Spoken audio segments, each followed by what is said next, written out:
We continue our preview for UFC 106, and Brock Larson is here with us. How you doing? Doing great. Just got done working out and ready to talk. Good deal. I think you're probably ready to get in the cage. The last fight was bizarre. I'm sure you went home and you were thinking to yourself, what the hell happened?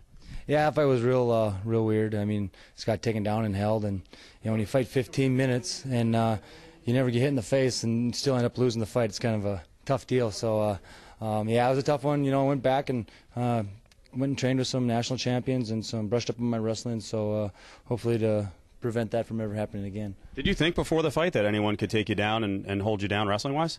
No, I figured, I'm always, always be taken down, but I didn't think he'd be able to hold me. Today's MMA world, I didn't think that a guy could hug and hold and not really hit.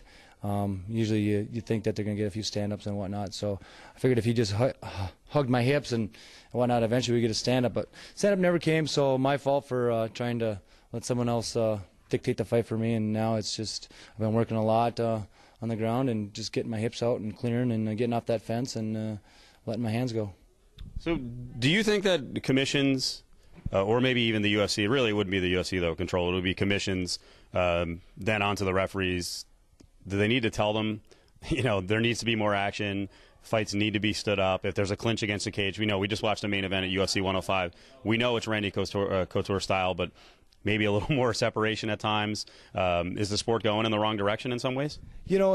Sometimes you think it might be going back to the Randleman and the Coleman when they just came in and dominated everybody by taking them down and holding them, and nobody wanted to watch that.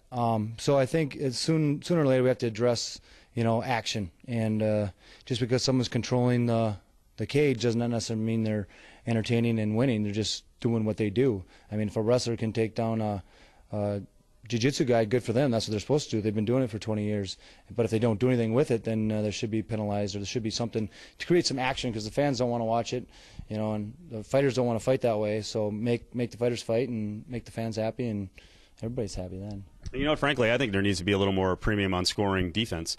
I thought in that Vera Couture fight, hey, if one guy's clearly trying to take the other guy down and you're defending it, I actually think you're the one who's winning the fight. Just because the guy's on the outside making the effort to take you down, you're defending. Yeah, I agree. I mean, and then actually Conor with it actually got a takedown and mount and then took his back. I mean, that's pretty good stuff going on there, and didn't seem to score much for points apparently. So yeah, I think there should be a little bit. If you got some guy who's doing what they do, if they've wrestled for 30 years or they've done jiu-jitsu for 20 years, and they're not being able to do what they want to do, there should be some sort of a penalty or some sort of perk for the other guy. All right. So you said you went back and you drilled your wrestling. Where'd you go back to, and who'd you train with?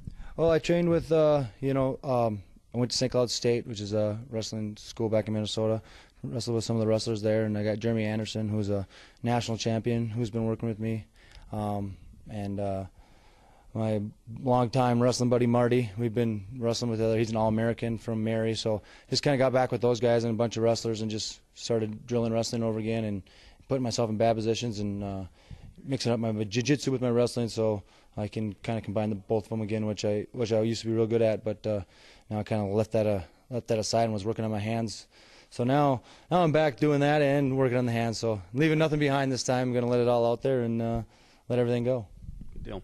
So are you around some of the other camps in Minnesota at all? Are you around Greg Nelson? You're around, obviously Lesnar kind of does it off in the hinterlands, but are you around those guys? Yeah, well, I am around those guys quite a bit.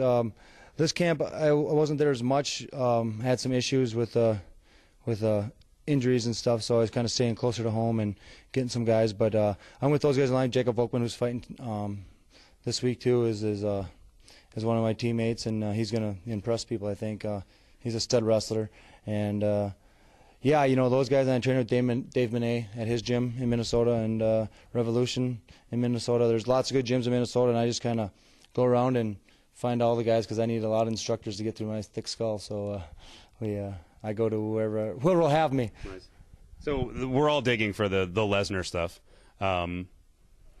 Anyone up there have any clue what's going on? I mean, it's pretty secretive, and we've had news slowly leaking out. I don't know, you're within some proximity of the guy, but what the heck's going on? What do you hear? Yeah, I don't know. I know I'm pretty good friends with Chris Tuchscherer, and I know Brock real well and stuff, but really they're keeping it quiet. They're not letting anybody know, and so, Greg Nelson, if you don't know, not many people will. So, I mean, he'd be the best one to try to dig. And I just think they're keeping it quiet. I mean, he's very personal, and his personal life's kind of his thing, and I think he likes it that way. So I'm sure it's going to be a while before he lets the media know what's really going on. Right. My cameraman, good suggestion. I'll give Doug credit. There's never a mix-up, though, right, with Brock Larson and Brock Lesnar? Like, you didn't get any calls like, hey, how's the intestine? No, never. Actually, once in a while we get a few screw-ups. Brock Lesnar, Larson, Minnesota boys, wrestling guys. Yeah, we get occasional screw-up, but I don't have the intestinal flu or the intestinal whatever it is. You're a little smaller, too. Yeah, in fact, when they said Brock was out, Greg Nelson told people, no, Brock's not out. Brock's still fighting. Yeah.